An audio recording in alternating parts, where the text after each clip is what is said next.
ওয়ালিকুল্লিন দারাজাতুম মিম্মা আমিলু ওয়ালিকুল্লিন দারাজাতুম মিম্মা আমিলু। রব্বুল আলামিন বলেন সিদ্দিক আকবর থেকে শুরু করে কিয়ামত পর্যন্ত আনেওয়ালা হার উম্মতের হার বান্দার হার ঈমান আমলওয়ালার দারাজা ভিন্ন ভিন্ন। বুঝে আসছে দারাজা কি? আচ্ছা, নামাজ সকলেই পড়লাম, যেমন ধরেন দুজনের জন্ম একদিন, দুজনের বুলুগ একদিন, দুজনের নামাজ একই সংখ্যক, দুজনের রোজা একই সংখ্যক, দুজনের যাকাত একই সংখ্যক, দুজনের হজ একই সংখ্যক, লেকিন দুজনের জান্নাত দুরকম কেন? বুঝতে পারছি? হইতে পারে কিনা আমার জন্মের দিন আরেকজনের জন্ম হয়েছে? হইতে পারে কিনা? আমি যেদিন মাদ্রাসায় ভর্তি হয়েছি সেদিন সে মাদ্রাসায় ভর্তি হয়েছে, হইতে পারে কিনা? আমার যেদিন অফাত সেদিন তার অফাত, হইতে পারে কিনা? তাহলে দুজনের নামাজ কি সমান সংখ্যক, দুজনের রোজা কি সমান, দুজনের হজ কি সমান, দুজনের তেলাওয়াত কি? আরে 2 নম্বর পায়ে ফার্স্ট হয় না? দুজনে 1 নম্বর পায়ে ফার্স্ট হয় না?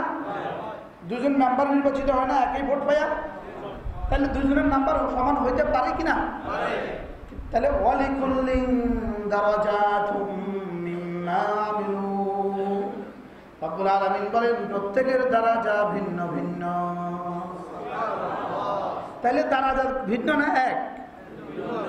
একজন সিদ্দিক আকবর কেন, আরেকজন ফারুক আজম কেন, আরেকজন ওসমান কেন, আরেকজন আলী কেন, আরেকজন আবু হুরায়রা কেন রাদিয়াল্লাহু আনহু আজমাইন? না তো সবাই সমান হইতো, না তো সবাই কি হইতো বলুন? ওয়ারাফা'না বা'দাহুম আলা বা'দ, আমি তাদের একজনের উপরে আরেকজনকে দামি বানিয়ে দিয়েছি।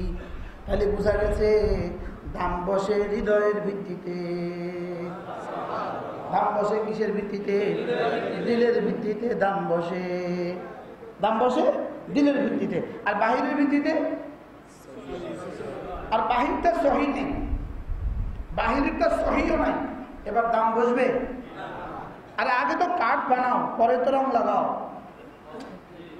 আগে তো ফার্নিচার বানাও পরে তো কি লাগাও? একজনে ফার্নিচার বানাবার আগে রং লাগায়,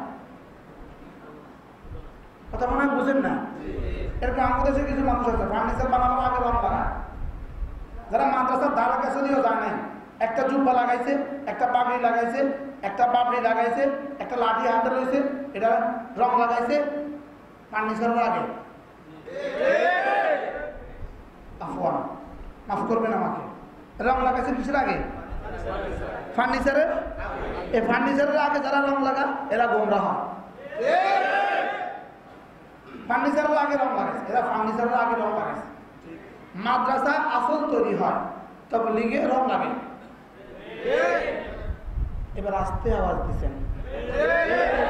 মাদ্রাসা আসল তৈরি হয়, বলেন তবলিগে রং লাগে। আর যদি আসল ছাড়া রং লাগে তো কাঠ ছাড়া কি? তেল ছাড়া টাইলস। আর কি তেল ছাড়া টাইলস লাগালে টাইলস কদিন দেখবো? থাকবে না, এই টাইলস শিখবে। এই জন্য ইলম ছাড়া টাইলস, দেয়াল ছাড়া টাইলস যেমন, ইলম ছাড়া তাবলীগ তেমন। দেয়াল ছাড়া টাইলস যেমন, বলেন ইলম ছাড়া তাবলীগ তেমন। ফার্নিচার ছাড়া রং যেমন, ইলম ছাড়া তাবলীগ তেমন। এবার কিছুটা বুঝে আসছে, মাশাআল্লাহ কিছুটা বুঝে আসছে। তাহলে আসল আর কি? রং। আসল আর কি? রং। বলেন আসল আর কি? রং লাগাবে কিসের উপরে? আসলের উপরে। আসল তৈরি হয় 3 জায়গা, বলেন আসল তৈরি হয় 3 জায়গা। 1 নাম্বার কওমি মাদ্রাসা। 1 নাম্বার কোথায়? 2 নাম্বার কোন না কোন আল্লাহ ওয়ালা খানকায়, 3 নাম্বার তাবলীগ জামাতে।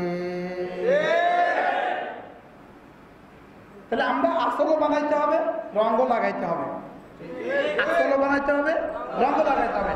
আসল বনবে কোথায়? মাদ্রাসায়। আমাদের যে বাচ্চা 6 বছর বয়সে নুরানি মাদ্রাসায় ভর্তি হয়, 2 রাকাত নামাজে 60টি মাসআলা, দুই রাকাত নামাজে 60টি মাসআলা। 1 নাম্বার হাদিস শরীফ, আখলিস দীনাক ইয়াকফিকাল আমালুল কলিল। ইয়াকফির ফার পরে টান নাই, ইয়াকফিকাল আমালুল কলিল। তোমার ঈমানকে খাঁটি করো, অল্প আমলেই নাজাতের জন্য যথেষ্ট হইবে। সুবহানাল্লাহ। কি হয় তাহলে কি তৈরি হইতেছে ওখানে? বুনিয়াদ তৈরি হচ্ছে, বুনিয়াদ তৈরি হচ্ছে, মূল তৈরি হচ্ছে। এই মূল তৈরি করার পরে এবার একটু রং লাগায় দাও, তবলিগে পাঠাইয়া রং লেগে গেছে। তোমার আল্লাহর কাছে পাঠাইয়া রং লাগাই দাও, রং লেগে গেছে। এতে কাজ করাইয়া রং লাগাই দাও, রং লেগে গেছে। কোনো খানকায় পাঠাইয়া রং লাগাই দাও, রং লেগে গেছে। তাহলে ইবাদতের কি আছে বলেন?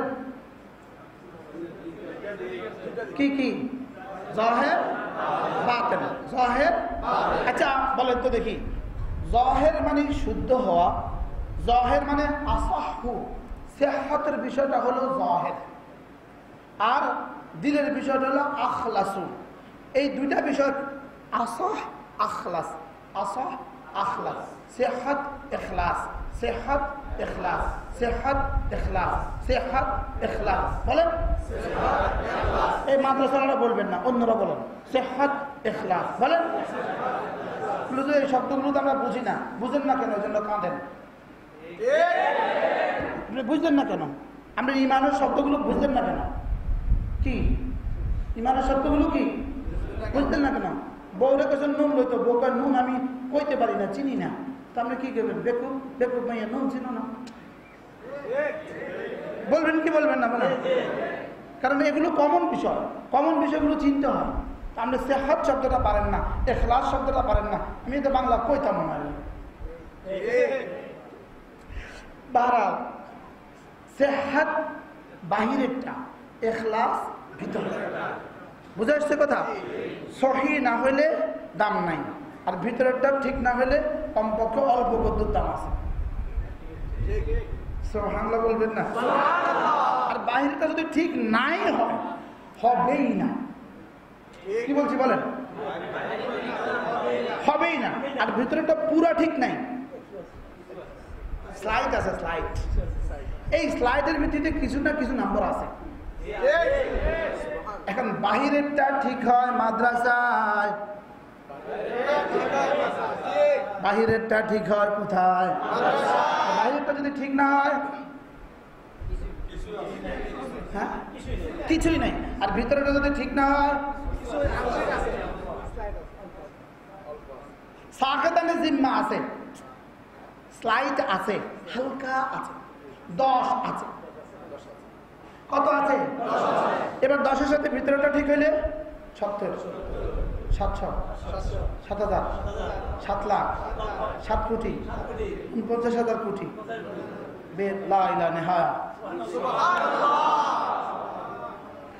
এটাকে রব্বুল আলামিন বলেন আল্লাযী খালাকাল মাউতা ওয়াল হায়াতা লিয়াবলুয়াকুম আইয়ুকুম আহসানু আমালা। রব্বুল আলামিন বলেন আমি মউত আর হায়াত বানিয়েছি শুধুই দেখার জন্য কাটটা কত আহসান হয়, কাটটা কত আহসান, কাটটা কত কি আহসান। এবার কেবল আহসান আবার কি?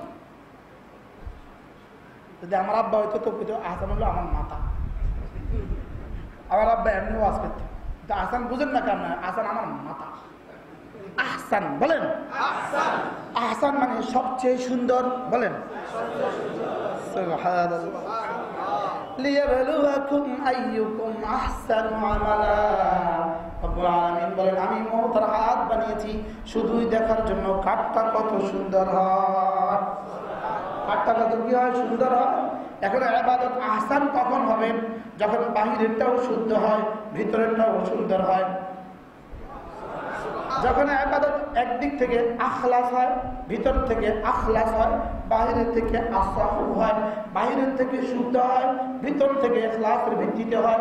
রব্বুল আলামিন এবার বলেন যাও তোমারটা আহসান। সুবহানাল্লাহ। তোমারটা কি আহসান। এখন আহসানের মধ্যে আবার ডিগ্রি আছে, আহসানের মধ্যে আবার ব্যবধান।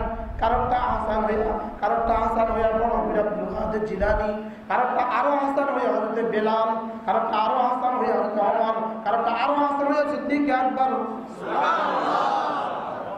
ওয়ালিকুল্লিন দারাজাতুম মিম্মা আমিলু। এবার বলবেন হুজুর ভিতরেরটা বাহিরটা তো আলহামদুলিল্লাহ আমরা কিছু না কিছু পারি, কিছু না কিছু বুঝছি, বাহিরটা কিছু না কিছু বুঝছি না মোটামুটি।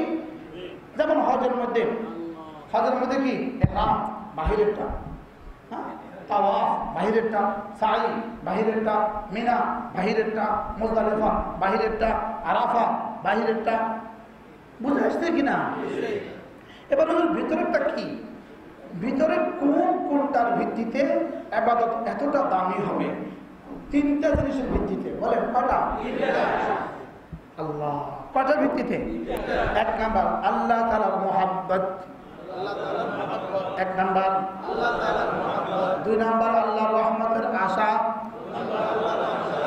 তিন নাম্বার আল্লাহর আযাবের ভয়। এই মুহাব্বতের মধ্যে আবার ভাগ আছে। এবার মুহাব্বত এক নাম্বার জাত হিসাবে আল্লাহ রাসূলকে মুহাব্বত, জায়গা হিসাবে মক্কা আর মদিনাকে মুহাব্বত,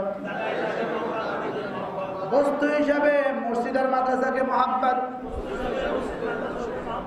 সুবহানাল্লাহ। আল্লাহ রাসূলকে মুহাব্বত, মক্কা আর মদিনাকে মুহাব্বত, মসজিদ আর মাদ্রাসাকে মুহাব্বত, कुरान और हदीस के मोहब्बत, उलमाए उम्मत के मोहब्बत। মনে থাকবে না ইনশাআল্লাহ? এইগুলোর মোহাব্বত যার দিলে যদ্দুর তার ইবাদতের দাম তত। সুবহানাল্লাহ।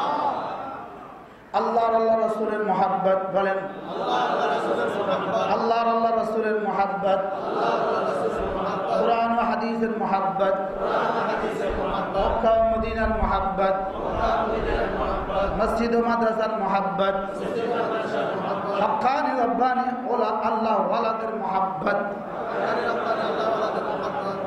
এখন এই মোহাব্বত দুই মোহাব্বত, বলেন।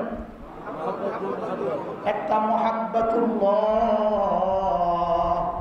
একটা হলো সরাসরি আল্লাহ তাআলাকে মুহাব্বত, আর একটা হলো মুহাব্বাতুন লিল্লাহ। একটা হলো মুহাব্বাতুল্লাহ আল্লাহকে মুহাব্বত, আর হলো আল্লাহর জন্য ভালোবাসা। এটা হলো আল্লাহকে ভালোবাসা, আর আল্লাহর জন্য ভালোবাসা। আল্লাহকে ভালোবাসা, আল্লাহর জন্য ভালোবাসা। সুবহানাল্লাহ। আরেকটা জিনিস হলো, একটা হলো হারাম। হারাম হলো আল্লাহর সাথে ভালোবাসা। আল্লাহর সাথে ভালোবাসা শিরিক।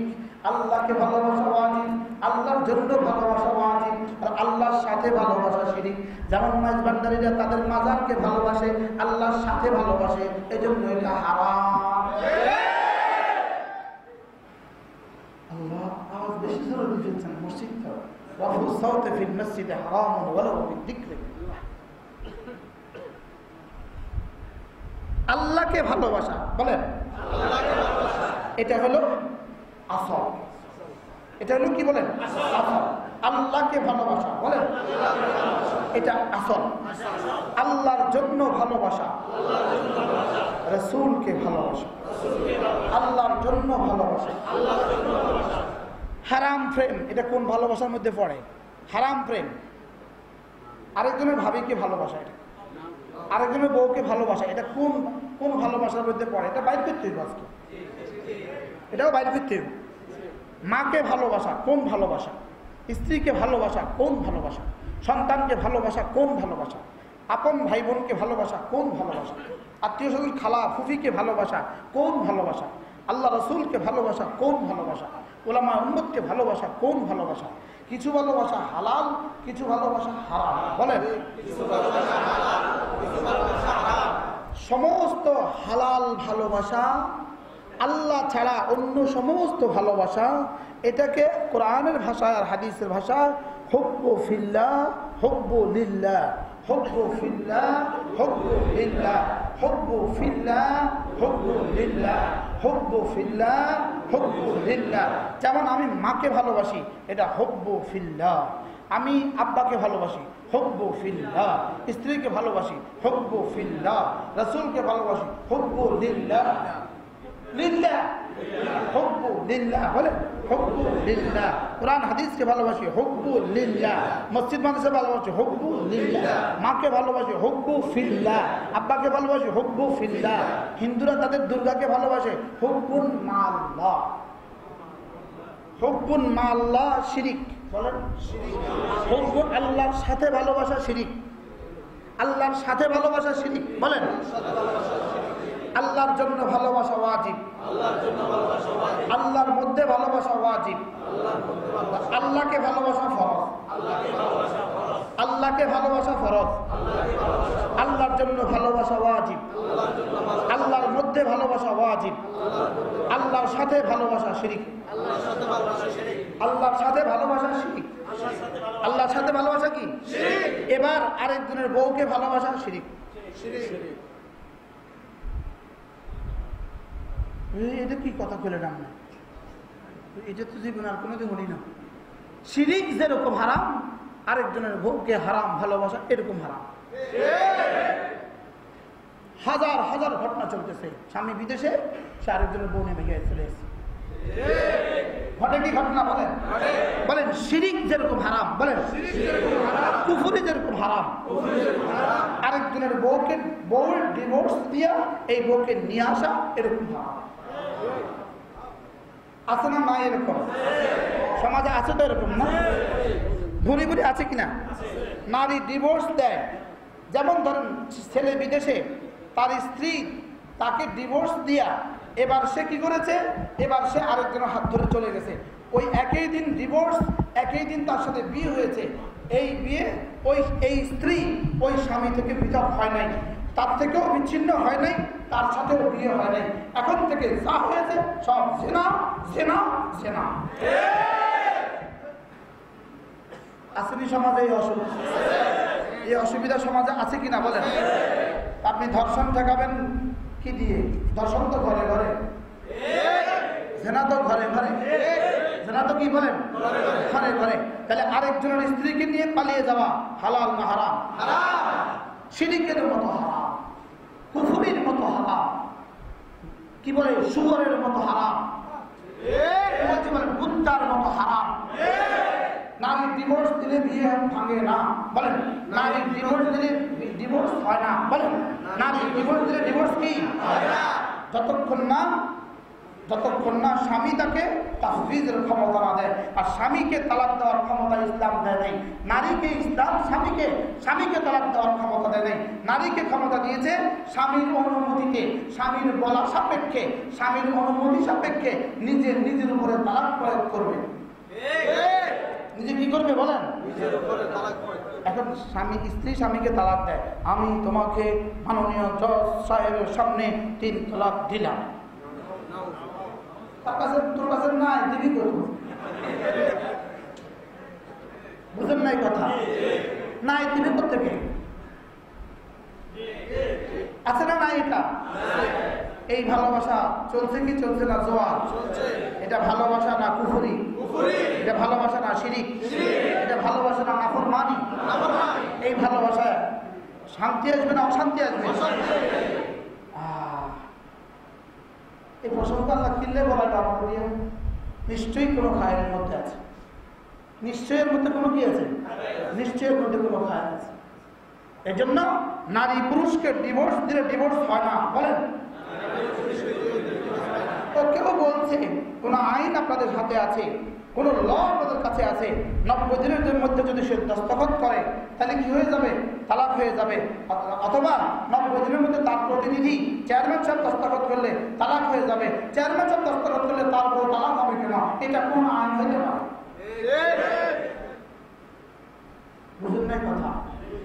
আমার স্বামী রয়েছে বিদেশে, স্ত্রী দিয়ে দিল তাকে ডিভোর্স, স্বামীর পক্ষ থেকে স্বামী জানেও না, চেয়ারম্যান সাহেব রিসিভ করছে, ওই স্বামী নাকি তালাক হয়েছে। বলেন স্ত্রী স্বামীকে তালাক দেওয়ার অধিকার নাই, বলেন। আবার বলেন ইসলাম যদি স্ত্রীকে তালাক দেওয়ার অধিকার দিত, আমরা কেউই থাকতে পারতাম না পারে। একজনও থাকতে পারতাম না। মুফতি কি আর মুহাদ্দিস কি, ভাই যেতে দেরি হয়েছে তো 3 তালাক দিলাম, চান প্রতিদিন আমরা লাগে 3টা বাজে দুয়ার খুলতাম, পাইতাম না, জান দিত কি দিত না। এরা না আকল হওয়ার কারণে, এদের আকল কম হওয়ার কারণে, এদের বুদ্ধিশুদ্ধি কম হওয়ার কারণে রব্বুল আলামিন বড় মেহেরবানি করে নারীকে তালাক দেওয়ার ক্ষমতা দেন নাই। মুফতিয়ানে কেরাম ঠিক আছে না, ফতোয়া না বলো, ভুল বললে আবার কোন বিপদে পড়ে। মা সাহেব ঠিক আছে, ঠিক আছে, নারীকে ইসলাম তালাক দেওয়ার, কাকে? পুরুষকে তালাক দেওয়ার কি দেয় নাই? ক্ষমতা দেয় নাই। কেন? ওর স্বার্থে। তার স্বার্থে। এটা ওর জন্য আইনি রহমত, এটা ওকে ইসলাম রহম করেছে। ইসলাম কমপ্লিট কোড অফ লাইফ, ইসলাম পরিপূর্ণ জীবন ব্যবস্থা, ইসলাম পরিপূর্ণ, এই জন্যই এই সিস্টেম করেছে। বারহাল কথা দূরে চলে গেল। তাহলে মহাব্বত 1 নম্বর, আল্লাহকে ভালোবাসা, বলেন রাসূলকে ভালোবাসা, বলেন আল্লাহকে ভালোবাসা ফরজ, রাসূলকে ভালোবাসা ওয়াজিব। এবার ঠিক করেন।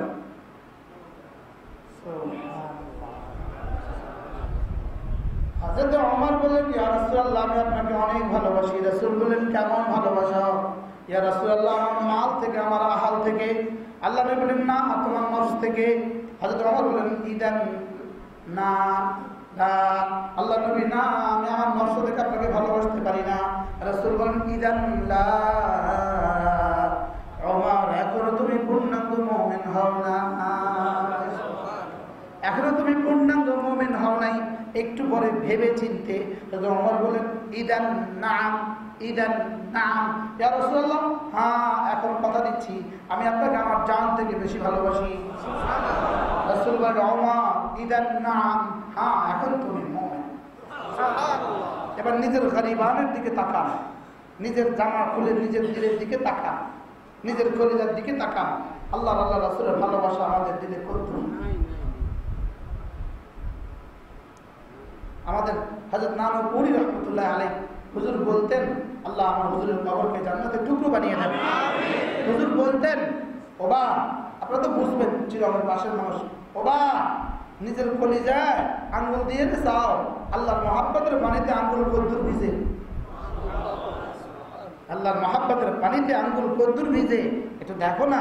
হুজুর উদাহরণ দিতেন, চা খেয়ে কাপ যদি কেউ উপর করে রেখে দেয় তো 2 দিন পরে যদি উল্টায় আর আঙ্গুল দিয়ে যদি নিচে দেয় আঙ্গুল ভিজেও না, শুকনো ভিজে আসে। বাস্তব না বাস্তব? শুকনো কি আসে বলেন? ফিরে আসে। আমাদের দিল তো এভাবে শুকনো ফিরে আসে। এখন বলবেন হুজুর আল্লাহর মহাব্বত আসবে কিভাবে? আল্লাহর মহাব্বত আসবে 10 জিনিসের দ্বারা। কয় জিনিসের দ্বারা? আমার বয়ান শেষ অংশ আমি পাইয়া আমি ওখান থেকে শুরু করছি। 1 নম্বর হলো কোরআনে কারীমের তিলাওয়াত, তাদাব্বুরের সাথে।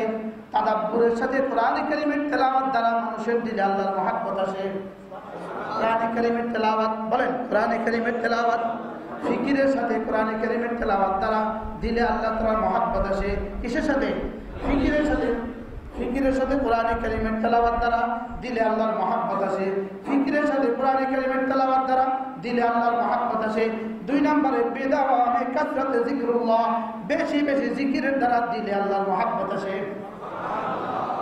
3 নম্বরে বেসুহবাতে আহলুল্লাহ, আল্লাহ ওয়ালার সুহবতের দ্বারা দিলে আল্লাহর মহাব্বত আসে। কোরআনে কারীমের তেলাওয়াতের দ্বারা দিলে আল্লাহর মহাব্বত আসে। বেশি বেশি জিকিরের দ্বারা দিলে আল্লাহর মহাব্বত আসে। আল্লাহ ওয়ালার সুহবতের দ্বারা দিলে আল্লাহর মহাব্বত আসে। বিমুশাহাদাতি উয়ুবিন নাফসে, 4 নম্বর নিজের দোষগুলো দেখার দ্বারা আল্লাহর মহাব্বত আসে। আল্লাহ নিজের দোষগুলো দেখা, কি দেখা? নিজের দোষগুলো দেখা, কি দেখা? নিজের দোষগুলো দেখা। 5 নম্বরে আল্লাহ তাআলার ইহসানগুলো দেখা। বিমুতালাআতি أنعام الله، بمطالعة آلاء الله، بمشاهدة آلاء الله। আল্লাহ তাআলার নিয়ামতগুলো দেখার দ্বারা দিলে আল্লাহর মহব্বত আসে। সুবহানাল্লাহ। আল্লাহর মহব্বত, আল্লাহ তাআলার নিয়ামত দেখা। আমাকে আমার রব ঈমান দিয়েছে। সুবহানাল্লাহ। আমাকে আমার রব মুসলমান বানিয়েছে, আল্লাহর নিয়ামত দেখা। আমাকে রব কোরআন দিয়েছে, আল্লাহর নিয়ামত দেখা। আমাকে কোরআন পড়ার তৌফিক দিয়েছে, আল্লাহর নিয়ামত দেখা। আমাকে কোরআন বোঝার তৌফিক দিয়েছে, আল্লাহ তাআলার নিয়ামত দেখা। আমাকে সুস্থ দেমাগ দিয়েছে, আল্লাহ তাআলার নিয়ামত দেখা। আমাকে সুস্থ চোখ দিয়েছে, আল্লাহ তাআলার নিয়ামত দেখা। সুবহানাল্লাহ। ওয়া ইন তাউদ্দু নি'মাতাল্লাহি লা তুহসুহা। আমার নিয়ামত গুনতে গুনতে জিন্দেগি শেষ করবা, লেকিন আমার নিয়ামত গুনেও তুমি শেষ করতে পারবা না। তাহলে আল্লাহ তাআলার নিয়ামত দেখা, বলেন, আর এর মোকাবেলায় নিজের অয়ুব দেখা। হ্যাঁ, তিনি আমাকে কি দিলেন, আমি কি করলাম? কি বলা, বলেন, তিনি আমাকে কি দিলেন, আমি কি করলাম? বলেন, তিনি আমাকে কি দিলেন, আমি কি করলাম? তিনি আমাকে কি দিলেন, আল্লাহ আমাকে কি না দিলেন? হ্যাঁ, আমি তো কিছুই করলাম না। নিজের এজ দেখা, এটাকে আরেক ভাষায় বলে হুব্বে তাম জুল্লে তাম, হুব্বে নাকিস জুল্লে নাকিস। দেখেন, হুব্বে তাম, আমি আল্লাহকে পরিপূর্ণ ভালোবাসবো। এটা কখন হবে? যখন জুল্লে তাম হবে, আমি নিজেকে জলিল খার করে দিব, আল্লাহ তাআলার সামনে নিজেকে মিটিয়ে দিব, তখন হুব্বে তাম হবে। হুব্বে তাম জুল্লে তাম, বলেন, এটা যখন দুটোটা একসাথে হবে, দুটোটা যখন কি হবে, একসাথে হবে, তখন আল্লাহ তাআলার পক্ষ থেকে আমাকে আব্দে তাম বলবে। আমাকে যখন আব্দে কামেল বলবে, তখন আল্লাহ তাআলা বলবেন, তুমি যখন আব্দে কামেল, আমি তখন কিফায়াতে তাম্মা করব। সুবহানাল্লাহ। আলাইসাল্লাহু বিকাফিন আবদাহু, আলাইসাল্লাহু বিকাফিন আবদাহু। আল্লাহ তাআলা বলেন, এই শোনো, আমি কি তোমার জন্য যথেষ্ট নই? আমি কি তোমার জন্য কি নই? তাহলে আমি কার জন্য যথেষ্ট হব? যে আব্দে তাম হবে, আমি তার জন্য যথেষ্ট হব। যথেষ্ট কেমন হবে? আমি তার জন্য আব্দে তাম হব, কিফায়াতে তাম্মার সাথে। তুমি যদি আব্দে তাম হও, আমি কিফায়াতে তাম্মার সাথে তোমার জন্য যথেষ্ট হব। এখন আমি আব্দে তাম হব কখন? যখন তুমি হুব্বে তাম হবা, জুল্লে তাম হবা, ভালোবাসা হবে পরিপূর্ণ, নিজেকে নিজে ছোট করবা পরিপূর্ণ। ভালোবাসা হবে কি? পরিপূর্ণ। আর নিজেকে নিজে আল্লাহ তাআলার সামনে কতদূর ছোট করবো, বলেন, একদম ছোট করতে করতে তোমার ললাটার নাকের ডগা জমিনে রেখে দাও। ছোট করতে করতে এতটা নিচু হয়ে যাও তুমি, তোমার ললাট আর তোমার নাকের ডগা জমিনে রেখে দাও। জমিনের রগড়াতে থাকো আর বলতে থাকো, সুবহান রাব্বিয়াল আ'লা, সুবহান রাব্বিয়াল আ'লা, সুবহান রাব্বিয়াল আ'লা, সুবহান রাব্বিয়াল আ'লা, সুবহান রাব্বিয়াল আ'লা। এইজন্য রাসূল বলেন, সেজদার মুহূর্তটা আল্লাহ তাআলার কাছে সবচেয়ে প্রিয় মুহূর্ত। এই জন্য তোমরা সেজদার মধ্যে বেশি বেশি দোয়া করো। সেজদা বান্দার জুল্লেতাম, বান্দা জালিল হওয়ার সবচেয়ে বেশি সুরত, সবচেয়ে বেশি অ্যাপ্রোপ্রিয়েট সুরত, সবচেয়ে বেশি দামি সুরত সেজদার হাল। এই জন্য তুমি বেশি বেশি দোয়া করো। এই জন্য বেশি বেশি কি করো? আপনি নফলের মধ্যে বলেন, আল্লাহুম্মা ইন্নাকা আফুউন কারীম তুহিব্বুল আফওয়া ফা'ফু আন্নী, আল্লাহুম্মা ইন্নাকা আফুউন কারীম তুহিব্বুল আফওয়া ফা'ফু আন্নী। বলতে থাকো, বলতে থাকো, বলতে থাকো, বলতে থাকো। আমাদের করাচি হযরত ওমর রাহমাতুল্লাহ আলাইহি বলতেন, আমি যখন সেজদায় যাই, আমি টের পাই যে আল্লাহ তাআলা আমাকে আদর করেন। সুবহানাল্লাহ। এটা কি? এটা কি? আমি টের পাইছিলাম কোনদিন? আমি কোনদিন টের পেয়েছি? খুদা ধোকা কি? আচ্ছা, লাসাজদাতুন ওয়াহিদাতুন খায়রুম মিনাদ দুনিয়া ওয়া মা ফিহা। এক সেজদা দুনিয়ার মধ্যে যা আছে তার চেয়ে বেশি দামি। অথচ আপনার সেজদাটা কেমন হয়? যাইতে দেরি হয়, উঠতে দেরি হয় না। বাস্তব এমন কিনা বলেন? আমার সেজদা যেতে দেরি হয়, উঠতে দেরি হয়। যদি ইমাম সাহেব, কোনো ইমাম সাহেব যদি একটু বুদ্ধি করে 5 বার পড়ে, তো মুসল্লি 5-3 বার পড়ে চুপ করে থাকে। ঠিক বাস্তব না বাস্তব? আপনি চুপ করে থাকবেন কেন? আপনি পড়তে থাকেন। আমার যদি ইমামের তার বাইরে যান, আমি অসুবিধা কি হয়? আমার যদি ইমাম থেকে পেরে যায়, আমার কোনো অসুবিধা আছে? নামাজে কোনো সমস্যা হবে? আপনি চুপ থাকলেন কেন? অসংখ্য মানুষ কিন্তু এই মাসআলা না জানার কারণে সে 3 বার পড়ে চুপ থাকে। বাস্তব।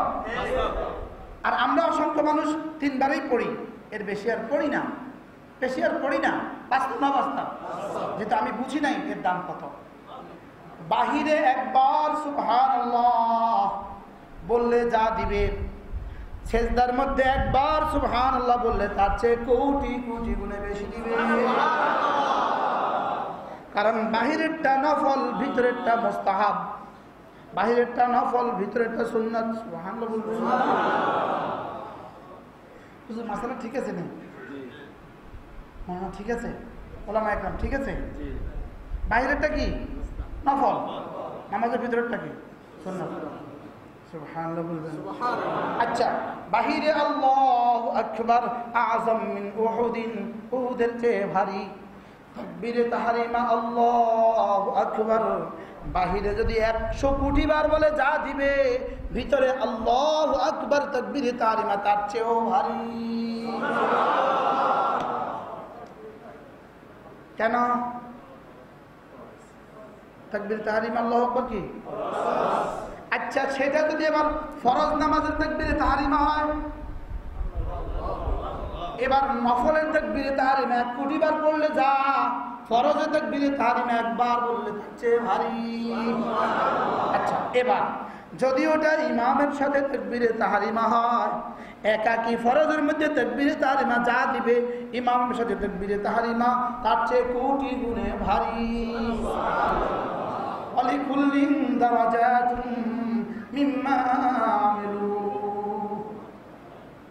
আল্লাহ বুঝে আসছে কিছু? আল্লাহ আল্লাহ আমারে বুঝ দিয়ে দেন। বাহিরে আল্লাহু আকবার দামি না বেদামি? আচ্ছা, এইবার তাকবীরে ইন্তেকালিয়া, রুকু থেকে যাও, রুকুতে যাওয়ার সময় আল্লাহু আকবার, এটার দাম কত? বাহিরে 1000 বার, লাখ বার আল্লাহু আকবার যতদূর দামি, রুকুর তাকবীর, তাকবীরাতে ইন্তেকালিয়ার আল্লাহু আকবার তার চেয়ে বেশি দামি। আমি কি বুঝাইতে পারছি? এবার বলেন তো, বাহিরে সুবহানাল্লাহ কদ্দুর দাম, এবার নামাজের রুকুতে সুবহান রাব্বিয়াল আযীম কদ্দুর দাম। এবার কেন শুধু 3 বার পড়ে উঠে গেলেন? নফলে আপনি 10 বার পড়েন, 20 বার পড়েন, সুবহানাল্লাহ বলেন। তো জীবনে কখনো পড়ছিলেন? কি লেগা? বুঝি নাই যে, ছেলেবেলায় বুঝি নাই, ছোটবেলায় বুঝি নাই, জওয়ানবেলায় করি নাই, বুড়োবেলা পারি নাই। বুড়ো তো রুকুত গেছে, বেচারা কোমরে ব্যথা, পারবে কিভাবে? সেজদা গেছে, হাঁটু ব্যথা, কোমরে ব্যথা, কোন রকমের গিয়া উঠতে পারলে তো সারা। তাহলে ছোটবেলায় কেন করি নাই? বুঝি নাই। আর জওয়ানবেলা করি নাই, আর বুড়োবেলা, আর কোন বেলা বাকি আছে? শুধু কবরে পিঠা খাওয়ার বেলা বাকি আছে। আল্লাহ আল্লাহ আমাদের সবাইকে তৌফিক দান করেন। তাহলে ভিতরেরটা দামি হবে কয় জিনিসের দ্বারা? কি কি? আল্লাহ তাআলার মহব্বত, আল্লাহ তাআলার রহমতের আশা, আল্লাহ তাআলার আযাবের ভয়। আর মহব্বত কি কি এটা বুঝাইলাম। আল্লাহ মেহেরবানি করে আমাদের ইবাদতকে দামি বানিয়ে দেন। সকলে বলি আমিন। আল্লাহ তাআলা এই মজলিসটাকে কবুল ফরমান। সকলে বলি আমিন। আল্লাহ তাআলা আমাদের হায়াত, দৌলত, ইলম, আমলের মধ্যে বরকত দিয়ে দেন। আল্লাহ তাআলা মহব্বত দিয়ে আমাদের কলিজা ভরে দেন। মেরে ভাইও, মহব্বত আসবে কিভাবে? কোনো আল্লাহওয়ালা জীবনে মাদ্রাসায়ও পড়লাম না, তাবলীগেও গেলাম না, কোনো আল্লাহওয়ালাকেও মহব্বত করলাম না, কোনো আল্লাহওয়ালাদের কিতাবাদিও পড়লাম না, আমাদের জীবনটা কি হবে আমাদের বোঝা কি? মাদ্রাসাও পড়লেন না, তাবলীগেও গেলেন না, কোনো আল্লাহওয়ালাকেও মহব্বত করলেন না, কোনো আল্লাহওয়ালাদের কিতাবও পড়লেন না। আপনারা কোনটা বাকি আছে? ফিদা ছাড়া আর কি বাকি আছে বলেন? আল্লাহ তাআলা মেহেরবানি করে কোনো না কোনো আল্লাহওয়ালাকে মহব্বত করার তৌফিক। আমিন। সাল্লাল্লাহু তাআলা আলা নবিয়িল কারীম ওয়া আলা আলিহি ওয়া সাহবিহি।